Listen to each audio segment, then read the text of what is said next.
Can't get enough tugging? Go to extratug.com for exclusive content that YouTube won't let me post, and also a bunch of other cool things. Okay, thank you. When Netflix premiered House of Cards in 2013, viewers were treated to an opening scene showing Kevin Spacey committing animal cruelty with a foghorn leghorn accent. And just as he smothered the random dog in some roundabout analogy, this little artistic move had Netflix themselves smothering the entertainment vessel we sailed on our whole lives, cable TV. Not only did this jaw-dropping television show show all of us that cable television wasn't the only place you could go to nowadays for well-written, good television, it also showed that Kevin Spacey is really good at playing an evil person. Where is he pulling that energy from? It's 2013, so we won't ask any more questions. The life and death of cable TV is something that I hold near to my heart. This isn't like hearing about how CDs took over cassettes or how DVDs took over VHS. This isn't some long-gone technology that Gen Xers whine about. This is us. Like, we lived through this. We all saw what happened here. We all sat around the blue light campfire and watched cable TV die. But it wasn't always a joke of a medium. Cable TV, for a lack of a better term, was the balls. It was dope. With cable TV, consumers had access to hundreds of channels covering every topic imaginable, including a version of Comedy Central that didn't just air the same reruns of The Office all day, every day. We could just turn on the TV and watch the coolest music videos of all time, anytime. We could watch Spike TV, which was like if a pair of boobs and a tall boy decided to make TV programming. We used to be a proper country before cable TV became the family dog that had 1 or 2 vet appointments before it's finally gonna get put down. So let's hold hands and talk about everything that went right and wrong with cable television. And maybe realize at the same time that streaming is making every fucking mistake possible that cable TV already made. Because if we don't learn from history, then something bad happens. I don't know if that's the right quote, but I saw the headline of the article. I didn't finish it.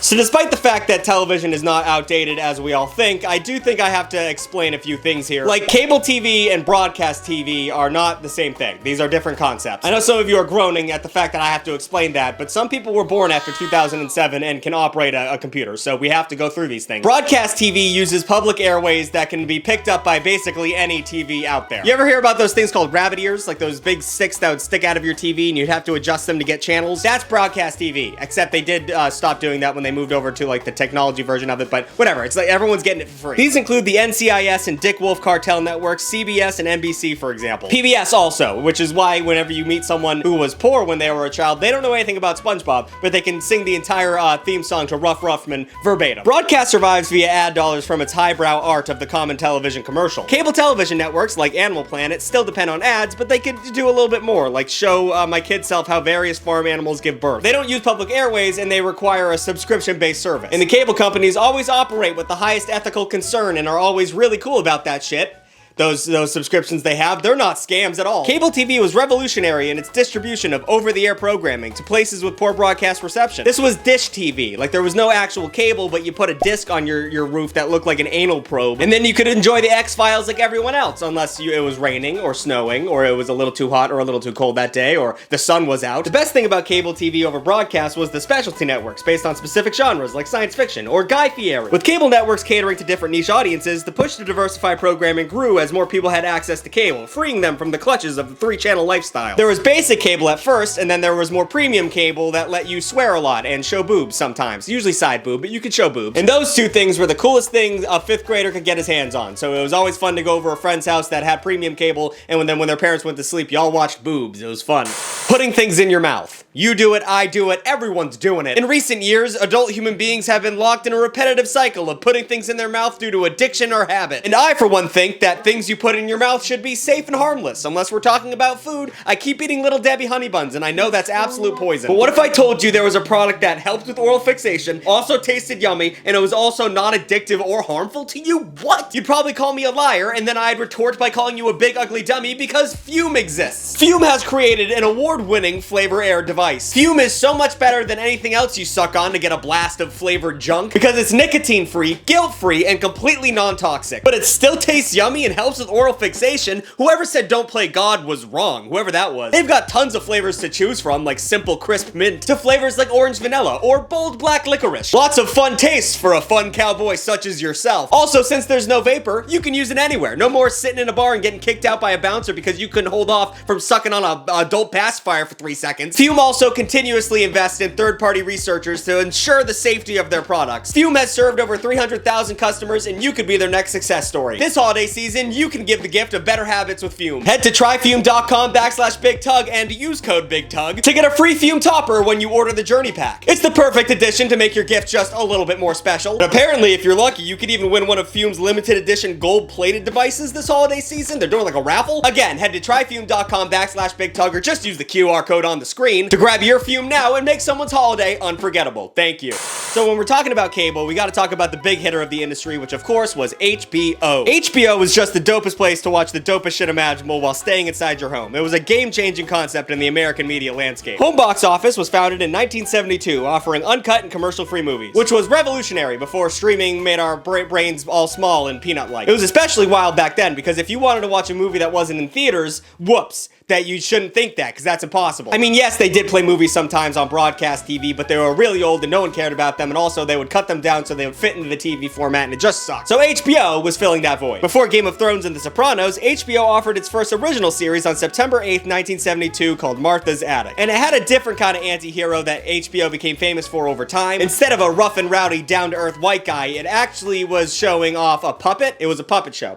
for kids. Weird start to what this channel would become. The only notable thing in the 70s was like behind the NFL, or inside the NFL. It was a show for dads, and dads loved it everywhere. They rejoiced. By the 80s, the network branched out with more puppets for some reason with Fraggle Rock, but other hit shows like Philip Marlowe, Private Eye, and Tales of the Crypt came around. Fun fact, the dude from Tales from the Crypt is my sleep paralysis demon. That dude was way too scary to be a Jim Henson creation. By the end of the 90s, HBO really cemented its status of prestige that we all know it for today, with the yearly premieres of iconic shows Oz in 97, Sex and the City in 98, and The Sopranos in 99. So HBO was showing everybody that cable could be pretty dope as fuck, but that had some pretty unintended consequences. Ted Turner is a name we have to bring up.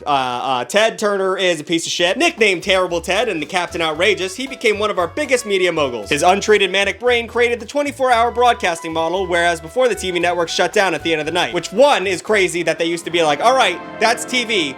Good night. We're just gonna play the American national anthem and then we're just gonna not do anything until morning. And also, non-stop TV programming, that was a good move. That hasn't had unintended consequences on the way we consume media and also get our information. That's not ruining how the American brain. Good job, Ted. Turner started his career by being a college dropout, a tale as old as time. He was thrown out of college for having a girl in his dorm room. Ted Turner then set his sights on building an empire by acquiring different TV stations and airing things like secondhand programming and I Love Lucy and Bugs Bunny. Now I know what you're thinking, where did Ted Turner get all of this money? He dropped out of college and he was just acquiring TV stations? How would he do that? His dad was rich. You could have guessed it. His dad was rich. He had a bunch of billboards. He was a billboard media mogul. A lot of old school film fans hated Ted Turner's guts because he kept recoloring old black and white movies. Famous pile of creamed corn Roger Ebert referred to this desecration of old films as vulgarity of computerized graffiti gangs. I think Roger Ebert was a piece of shit. I don't like that guy, but he made a good point. You don't want to cross film fans. You don't want to get against the letterbox brigade. There's nothing more savage than a group of David Lynch fans heading for you. By 1979, Turner established the TBS Superstation, a first of its kind, offering an independent TV region-specific TV station to cable and satellite TV subscribers anywhere in the country. Soon there was an explosion of cable channels with offerings for just about everyone. Before MTV became a dumpster of just what Rob Dyrdek shits out every day, it gave the music industry an entirely new visual medium and majorly impacted the look of commercials and TV movies at the time. People were just trying shit in music videos, and then some of it worked out, and people were like, hey, yo, let's make a movie that looks like that. VH1 was kind of like that. It was originally created to play music videos appealing to an older audience, but then they realized that older people couldn't give a shit about this thing. They don't care about music videos, so that's not working out. Then they shifted to reality programming like Behind the Music, I Love the Decade series, The Surreal Life, and the spin-off Flavor of Love. And they kind of ruined MTV by doing that because then MTV started making reality shows and that was the death of MTV. Sorry, Jersey Shore was fun, but it was peak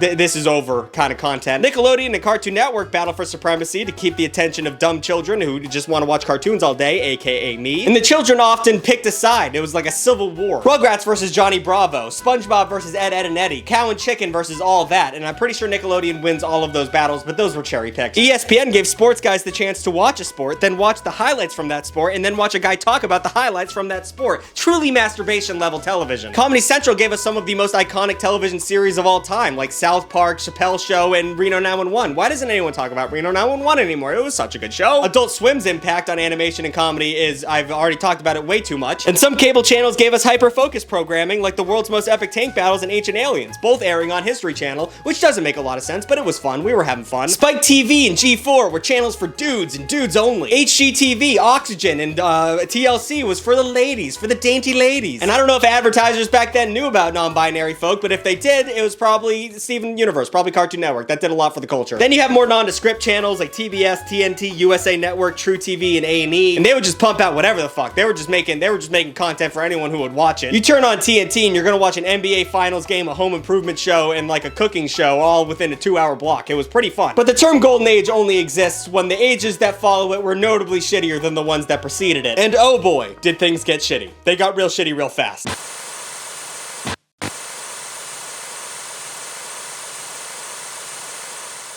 Soon after his peak, cable TV was fully oversaturated with many channels covering the same ground and lots of the same shows were airing. Lucrative syndication deals became the goal for any television show, leading so many shows to sputter in terrible final seasons just to reach the number of episodes needed to get syndication. Syndication gave networks an option that was way cheaper than making your own original programming. So naturally, the business geniuses just gave up on making good shows and just said, hey, let's just air Friends and Seinfeld until we die. MTV is the biggest culprit of this bullshit, by the way. That channel has been a well-known joke for many years. With ridiculousness occupying most of the broadcast hours in the week, the channel has become an unkillable zombie version of its former self. They completely gave up and focused on Paramount Plus. Actually, any Viacom channel has done that. Go watch Adult Swim on the TV. Go tonight, stay up a little late and watch Adult Swim. There's no more ads on that channel. It's just ads for Paramount Plus. They've given up on trying to make money, just sending people to Paramount. Speaking of which, I don't think Cartoon Network even exists anymore. Like, the channel is still up, but like, people on Twitter who used to work there say like, the channel is pretty much gone. Like, no one works at Cartoon Network anymore. And that's fucking scary. All of the TV networks were forced against their will to shift their focus onto their own streaming platforms, most of which haven't made a profit yet, and by the time this video is out, could already be shut down. I mean, Peacock?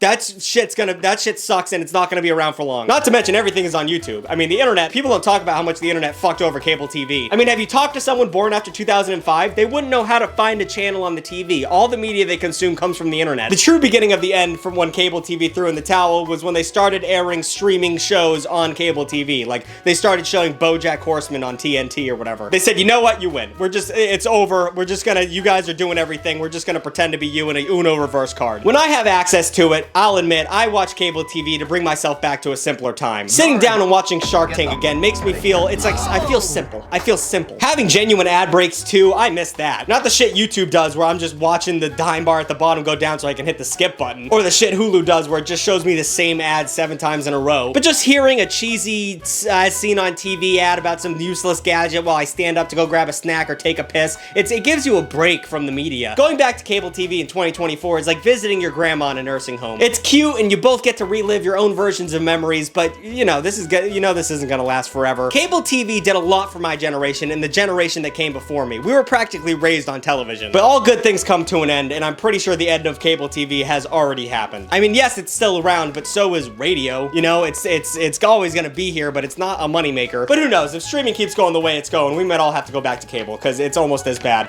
New videos every Saturday and Wednesday. Thank you for watching. Like, comment, and subscribe. I didn't talk about TiVo. Oh my god, how did I forget about TiVo? I may make a whole video about TiVo. And thank you to Fume for sponsoring today's video. Head to tryfume.com and use code BIGTUG when you order the Journey Pack for a free topper today.